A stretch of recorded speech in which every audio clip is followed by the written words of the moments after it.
오늘 10월 27일 한국교회에서는 오라 우리가 길갈로 가서 나라를 새롭게 하자라고 하는 그런 표어로 성경만이 세상의 유일한 희망이라고 하는 가치관을 가지고 세계 성혁명 흐름을 막아내는 거룩한 파도 운동을 광화문 광장에서 모여서 200만 명이 모이는 걸 목표로 해서 그런 운동을 하는 가운데 있습니다. 그래서 우리가 10월 27일 오늘 한국교회 200만 연합예배에 동참하는 의미로 홍보 영상을 잠깐 보고 그리고 함께 합심해서 기도하는 시간을 갖도록 하겠습니다.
지금 전 세계는 보이지 않는 영적 전쟁 중입니다. 특별히 이 성 정체성의 문제는 우리가 생각한 것보다 상당한 심각한 상황입니다. 동성애법이 통과된 나라에서는 동성애는 잘못됐다, 동성애가 죄다라고 하는 사실을 공공기관이나 장소에서 가르치게 되면 불이익과 파면과 벌금과 감옥에 갇히는 그런 상황이 벌어지고 있습니다. 동성 결혼이 합법화되면은 동성애를 부인하는 이 성경은 불법이 되는 겁니다. 공공기관이나 공공장소에서 동성애를 비판하는 강의나 설교를 할 수가 없습니다.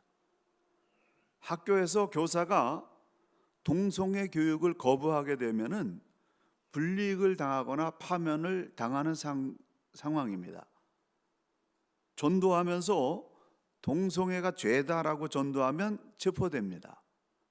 입양 기관들이 동성애 부부들이 입양을 요청할 때 신앙의 양심을 따라서 가톨릭 입양 기관이나 기독교 입양 기관에서 그걸 거부하게 되면 입양 기관의 인가가 취소되는 일들이 미국에서 속출되고 있는 가운데 있습니다. 뉴질랜드 경우에는 2013년 국회의원 77대 44로 동성결혼 법안이 합법화됐습니다. 그러면 교계는 이 법이 통과되는 동안 뭘 했나? 이 통과 저지를 위해서 많은 사람들이 힘겨운 투쟁을 했습니다. 일부의 목사님은 이 법안이 진행되는 웰링턴 국회의사당 앞에 가서 키위들과 함께 투쟁하기도 했습니다. 그러나 이 성혁명의 대세를 막을 수 없는 그런 사태가 발생하게 되어서 도저히 우리의 힘으로 안 된다라고 판단이 돼서 뉴질랜드 교계는 각 교단의 양심을 따라 결정할 수 있는 조항을 넣어서 법안을 처리하는 정도로 끝을 보았습니다. 뉴질랜드 장로교단의 경우 동성애를 허용하자는 측과 반대하자는 측이 종회 때마다 치열한 싸움을 벌이는 가운데 있습니다. 현재까지는 감사하게도 동성애를 반대하는 그러한 힘겨운 싸움에서 승리하는 가운데 있습니다. 그렇기 때문에 각 교회의 총회 대표들은 총회에 어떻게 해야 돼요? 꼭 참여해야 됩니다. 주님의 교회의 총대들도 꼭 총회에 참여해서 권리를 행사해야 됩니다. 안타깝게도 동성결혼이 뉴질랜드 국가적으로 통과됨으로써 뉴질랜드 내의 공공기관과 공공장소에서 동성애는 죄다라고 하는 것을 가르칠 수 없게 됐습니다. 2022년 전환치료금지법이 통과되면서 동성애와 성전환을 막는 그런 기도를 해준다거나 상담을 해줄 경우에 만 18세 미만이거나 의사결정 능력이 미약한 이들을 대상으로 해서 기도하거나 상담해 줄 경우에 3년 이하의 징역을 받습니다. 초등학교에서부터 제가 여자인지 남자인지 궁금해서 선생님한테 제가 여자예요 남자예요 라고 물어보면은 야단을 맞습니다. 병원이나 입국 서류 성별란에 남자 여자 어느 쪽도 아님이라는 제3조항이 지금 시행되고 있는 가운데 있습니다. 이러한 사실을 볼 때 우리는 조국 대한민국이 성혁명을 막아내는 방파제가 되고자 그 운동을 오늘 광화문 광장에서 200만 명을 목표로 함께 모이는 거예요. 그래서 우리의 기도가 절실히 필요합니다. 10월 27일에 가장 먼저 해 뜨는 나라가 어디예요? 뉴질랜드예요. 오늘 우리가 합심해서 기도할 때 이 거룩한 방파제의 시발점이 되는 거예요. 신호탄이 되는 겁니다. 우리의 기도가 너무나 귀중하고 필요합니다. 그래서 우리가 합심해서 기도할 텐데요. 기도 제목 3가지를 드리겠습니다. 주여 삼창하고 기도할 텐데 아이들 놀라니까 귀를 막게 해주시고 함께 하시면서 기도하겠습니다. 우리 다 같이 일어나셔서 합심해서 기도하겠는데 3가지 기도 제목입니다. 한 남자와 한 여자가 결혼해서 가정을 이룬다는 성경의 가치관이 흔들리지 않도록 성경의 가르침대로 동성은 죄라는 사실을 가르칠 수 있는 대한민국이 될 수 있도록 오늘 200만 연합운동을 통해서 거룩한 파도가 일어나서 전 세계가 성경적인 가치관으로 다시 깨어날 수 있도록 우리 두 손 들어서 담대하게 두 손 들어서 주여 3번 외친 다음에 합심해서 기도로 나가겠습니다. 주여 주여 주여. 이 시간에 아버지 하나님 주님께 온 성도들이 합심하여 기도합니다. 아버지 하나님 10월 27일 아버지 하나님이여 한국교회 연합 200만 아버지 하나님이여 거룩한 방파제 운동이 주여 성공할 수 있도록 우리 하나님 도와주시옵소서.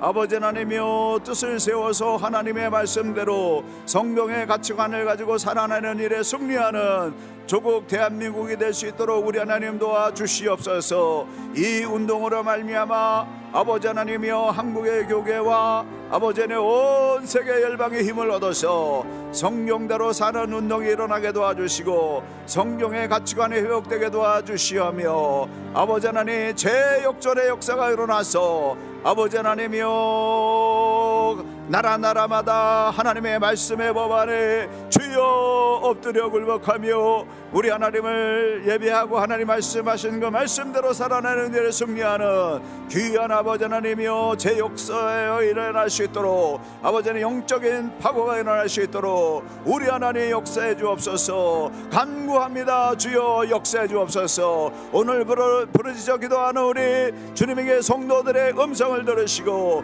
이 기도가 불씨가 되게 도와주시고 이 기도에 아버지 하나님의 파고가 일어나서 아버지 하나님의 온 세계 열방으로 퍼지게 하시고 대한민국 오늘 10월 27일 주여 거룩한 운동에 승리할 수 있도록 우리 하나님 함께하여 주옵소서. 역사하여 주시옵소서. 권능으로 붙잡아 주시옵소서. 할렐루야 비싸며 예수님의 이름으로 기도 올리옵나이다. 아멘.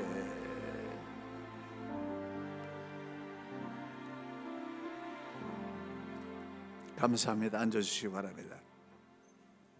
여러분의 기도 소리를 들으니까 오늘 아주 역사적인 대승리의 역사가 일어날 줄로 믿습니다. 기대가 됩니다. 오늘은 종교개혁 507주년을 기념하는 종교개혁 주일입니다. 절지동물은 해마다 허물을 벗겨내야만 살아남을 수 있습니다. 그와 같이 교회도 계속해서 개혁을 거듭해야 됩니다. 그렇다면 무엇을 어떻게 개혁해야 될까요? 세상 사람들은 새로운 일을 시작하려고 할 때 이노베이션, 혁신을 부르짖습니다. 혁신은 새로운 방법들을 도입해서 관습, 조직, 방법 등을 완전히 새롭게 바꾸는 거예요. 특히 경제 발전에 몰두하는 사람들은 혁신적인 기술을 개발하기 위해서 천문학적인 연구비를 투입합니다. 근데 성경에서의 개혁은 무엇이냐? 성경에서의 개혁은 혁신이 아닙니다. 성경적인 개혁은 무엇일까요? 1517년 10월 31일 마틴 루터가 올 세인트 채플 그 문에 95개 조항의 개혁문을 걸어 붙임으로 말미암아서 공식적인 종교개혁이 시작되었고, 그 종교개혁이 성공함으로 말미암아서 로마 가톨릭에서 프로테스탄트, 개신교가 시작되었습니다. 근데 이 종교개혁을 성공시켰던 요인은 뭐냐? 그 당시 종교개혁의 5대 표어는 오직 성경, 오직 그리스도, 오직 믿음, 오직 은혜, 오직 하나님께 영광이었습니다. 그래서 이 모든 표어의 핵심은 뭐냐면 오직 성경이었어요. 그래서 성경을 독일어로 번역해서 모든 사람들이 성경을 볼 수 있도록, 가질 수 있도록 추진을 했고, 그와 더불어서 급속한 인쇄술의 발전이 거듭돼서 성령이 급속하게 퍼져나갔고, 성령에서 벗어나 있던 잘못된 일들을 바로잡는 그런 일에 성공했다는 겁니다.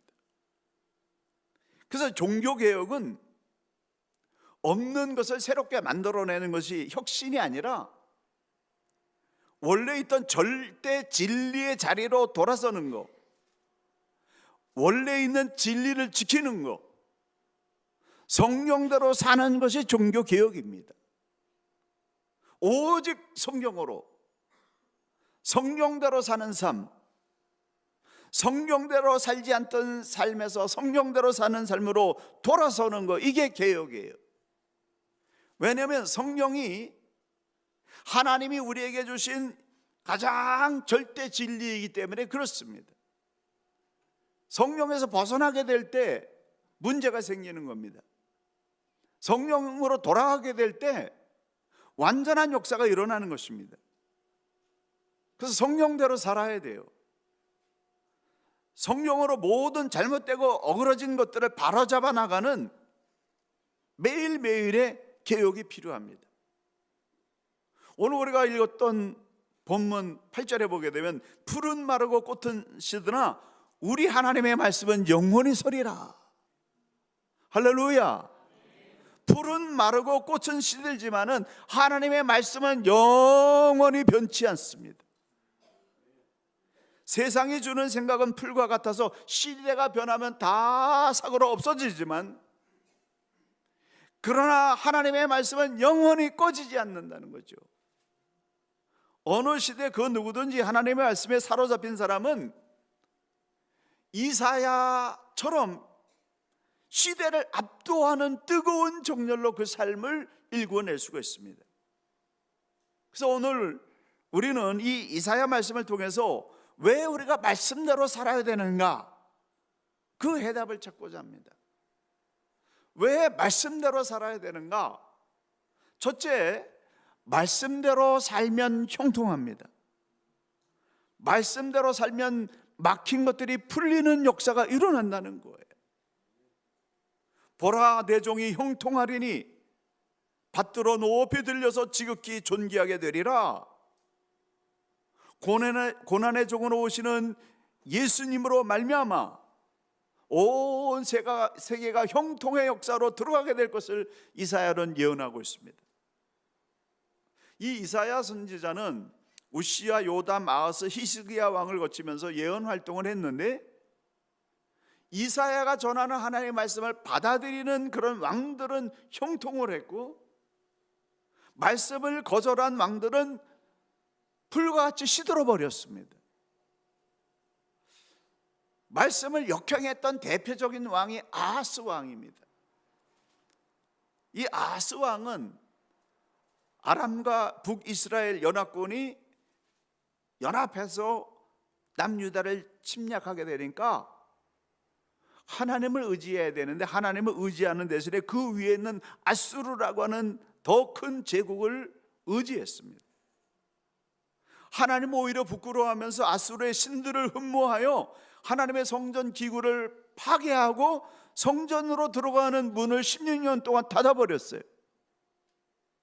성전 문을 닫아버리니까 하늘과 땅의 문이 막혀버리는 겁니다.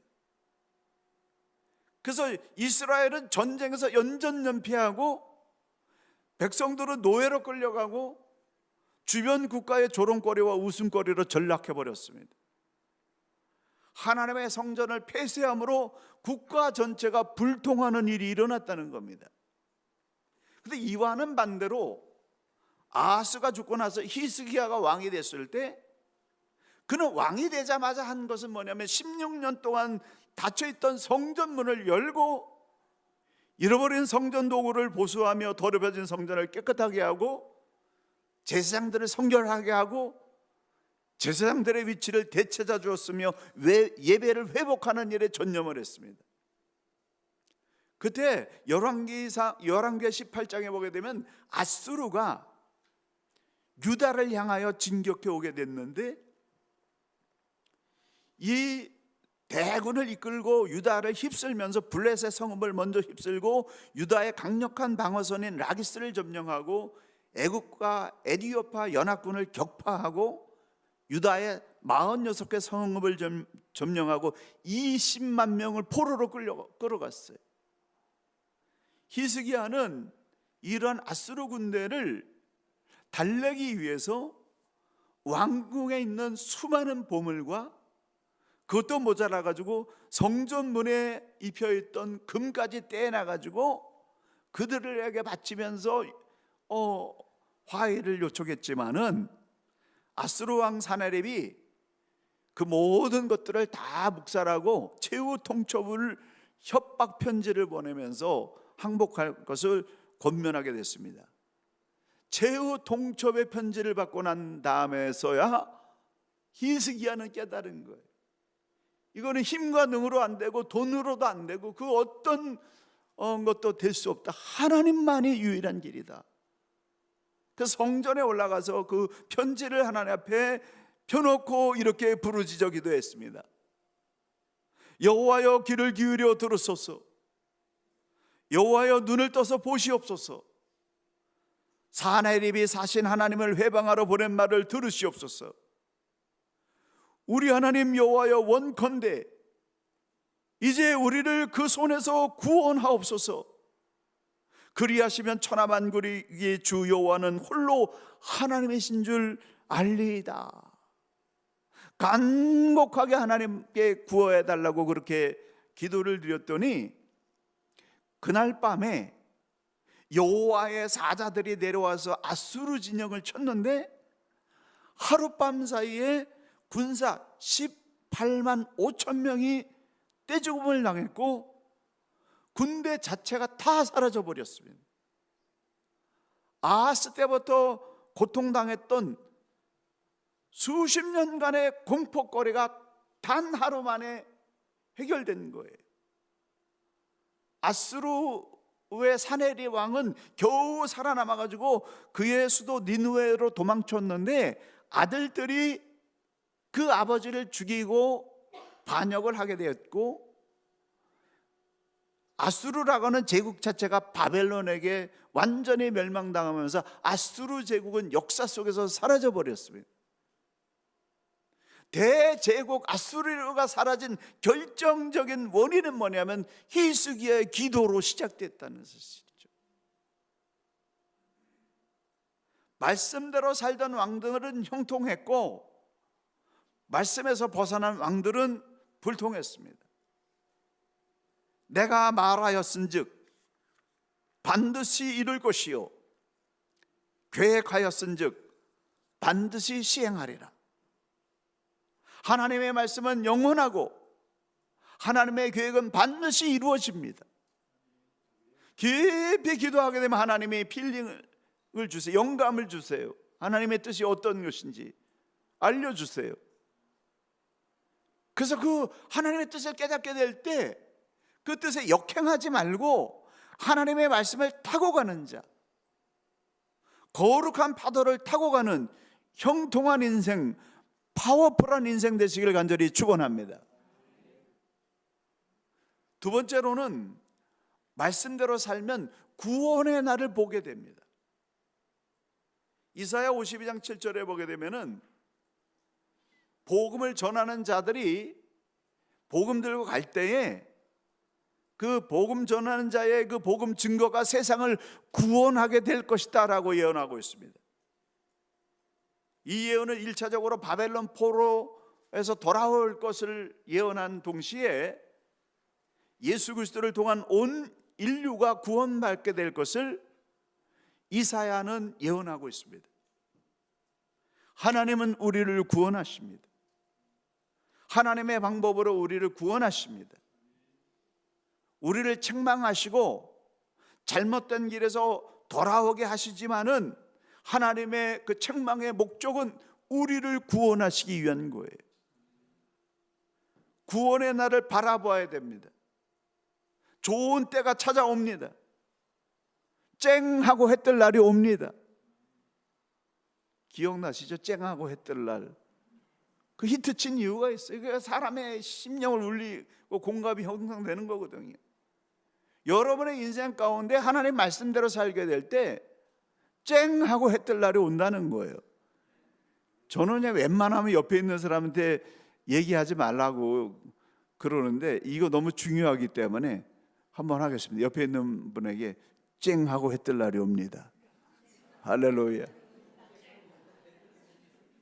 믿는 자에게는 반드시 구원의 날이 온다는 거예요. 이사야 41장 18절, 내가 헐벗은 산에 강을 내며 골짜기 가운데 샘이 나게 하며 광야가 모치 되게 하며 마른 땅이 샘 근원이 되게 할 것이며, 헐벗은 산, 골짜기, 광야, 마른 땅은 물이 없어서 황폐해진 거예요. 근데 물이 흐르게 되면은 죽어가던 모든 것들이 다 살아나는 겁니다. 그와 똑같습니다. 하나님의 생명수인 말씀이 흐르는 곳은 다 살아나는 역사가 일어납니다. 그래서 말씀을 사모해야 돼요. 교회 회복과 부흥은 어떻게 됩니까? 뭐 한두 사람이 잘해서 되는 거 아니에요. 하나님의 말씀이 임하고 그 말씀에 순종하는 그런 역사가 일어나게 될 때 다 살아나는 역사가 일어납니다. 하나님의 말씀은 그래서 생명수예요. 하나님께로 돌아서는 자에게는 이 은혜의 강물이 흐른다는 겁니다. 은혜의 강물이 흘러서 광야의 백항목, 시띠나무, 화석나무, 들감남나무, 사막의 잣나무, 소나무, 황양목이 광야에서 자라난다는 거예요. 근데 이런 나무들은 광야나 사막에서 나올 수 있는 최상품 나무들입니다. 하나님의 말씀을 따라서 살아가는 사람들은 광야 같은 인생길에서 최상품 인생으로 만들어진다는 거예요. 그래서 말씀대로 사는 것이 너무나 중요한 것입니다. 그러므로 말씀으로 생존을 넘어서 극상품 인생으로 변화되어서 하나님의 영광을 온 세상에게 선포할 수 있는 찬란하게 빛나는 인생 되시기를 예수님의 이름으로 간절히 축원합니다. 할 수 있습니다. 될 수 있습니다. 어떻게 해요? 하나님의 말씀대로 살면 된다는 거예요. 마지막으로 하나님의 말씀을 따라 살게 되면 하나됨의 역사가 일어납니다. 이사야 40장 3절에서 5절 말씀을 보게 되면 하나님의 말씀이 선포될 때 모든 골짜기가 메어지고 모든 산이 낮아지고 거친 땅이 평탄해지고 험한 것이 평지가 되는 구원의 역사를 온 인류가 보게 될 것이다 예언하고 있습니다. 성도들이 어떻게 하나 될 수 있습니까? 어떻게 각자의 그런 살아온 삶을 다 내려놓고 의견을 내려놓고 하나 될 수 있습니까? 하나님의 말씀이 선포될 때 그 말씀을 아멘으로 모두가 받게 되면 하나 되는 역사가 일어날 줄 믿습니다. 하나님의 역사는요, 하나님의 말씀 앞에 모두가 굴복하는 그 길밖에는 없습니다. 이스라엘 백성이 하나님의 말씀대로 사는 것을 버리자, 그것도 버리는 것이 한두 번이 아니고 수백 년 하나님 아무리 예언자들을 보내고 돌이키게 하려고 해도 말씀을 듣지 않자 이제 강대국을 들어서 채찍을 가하셔서 포로로 끌려가게 됐는데, 유다가 멸망당하면서 바벨론에 의해서 1차, 2차, 3차 포로로 끌려갔습니다. 이 바벨론이 하나님의 뜻에 의해서 페르시아로 이렇게 제국이 바뀌면서 이 페르시아가 정책을 바꿔서 노예로 있던 사람들 다 고국으로 보내게 됐는데, 그래서 유대인들이 포로 귀환을 하게 됐는데 이때도 1차, 2차, 3차 포로 귀환을 했습니다. 1차 포로 귀환으로 돌아온 이스라엘 백성들은 스룹바벨 총독의 지휘 아래서 성전을 재건하는 일부터 다시 시작했습니다. 하지만 그 땅에 살고 있던 이방 사람들이 성전 재건을 좋아할 리가 없었기 때문에 그들은 해방을 했는데, 어떻게 해방을 했냐면 페르시아 왕에게 이들이 성전을 재건하는 것이 아니라 성읍과 성곽을 재건하고 있다라고 하는 정치적으로 민감한 사항을 거짓으로 보고함으로 말미암아서 그 거짓 편지로 인해서 성전 건축을 중단하라는 명령이 떨어졌습니다. 그래서 다 사기를 잃어버렸어요. 그래서 16년 동안 성전 건축을 하지 못했습니다. 그러자 이 학개와 스가랴 선지자가 일어나서 하나님의 말씀으로 이스라엘 백성들을 책망하면서 또 격려하면서 위로하니까 백성들이 그 말씀을 듣고 힘을 얻어서 그럼 우리 다시 성전을 건축하자라고 뜻을 세웠는데, 그 뜻을 세우는 그 시점과 함께 동시에 페르시아 왕국에서는 어떤 일이 일어났냐면은 다리오 왕이 성전 건축을 허가하라고 했던 이 고레스 왕의 문서를 발견하게 되었고, 그래서 성전 건축을 신속히 진행하라는 명령을 내려줬습니다. 온 백성이 학개와 스가랴가 전하는 하나님의 말씀에 한마음 한뜻이 되니까 상황도 바뀌고 문제가 해결되고 성전 건축을 완공할 수가 있었다는 것입니다. 이와 같이 온 성도들이 하나님의 말씀을 듣고 아멘으로 하나 될 때 불가능한 일이 현실적으로 이루어지는 큰 기적의 역사가 일어나게 될 줄로 믿습니다. 다시 80년이 지난 다음에 에스라가 2차 포로기한 자들과 돌아와 가지고 하나님의 말씀을 가르치면서 말씀 부흥 운동을 일으켰습니다. 그리고 다시 13년이 지난 다음에 느헤미야가 3차 포로기한 자들과 예루살렘에 돌아와서 이번에는 성벽을 재건하기 시작했습니다. 성벽 재건도 역시 외부의 세력과 내부 세력의 강력한 방해를 받았지만 느헤미야는 한 손에는 연장을, 한 손에는 칼을 들고 백성들을 격려하면서 온 백성이 힘을 합쳐 일하게 될 때 160년 동안 허물어져서 어느 누구도 손대지 못했던 그 성벽을 단 52일 만에 완공하는 그런 대역사가 일어났습니다. 그리고 성벽을 재건한 후에 일주일간 성경을 통독하는 이 성경 통독 집회가 있었는데 에스라는 율법책을 낭독하며 가르쳤고 백성들은 말씀 앞에서 하나님의 뜻을 깨우치면서 참여하면서 눈물을 흘리면서 온 백성이 회개하면서 한마음 한뜻이 되는 하나됨의 대역사가 일어났습니다. 느헤미야 12장 43절 이날에 무리가 큰 제사를 드리고 심히 즐거워하였으니 부녀와 어린아이도 즐거워하였으므로 예루살렘이 즐거워하는 소리가 멀리 들렸느니라. 이 즐거워하는 이 모든 백성들이 즐거워하는 이 놀라운 은혜가 저와 여러분에게 임하기를 간절히 축원합니다. 사랑하는 성도 여러분, 말씀대로 살 때 통하는 역사가 일어납니다. 말씀대로 살 때 구원의 날을 보게 됩니다. 말씀대로 살 때 하나됨의 역사가 일어납니다. 이 아멘이 언제 나올까 기다리고 있어요. 다시 하겠습니다.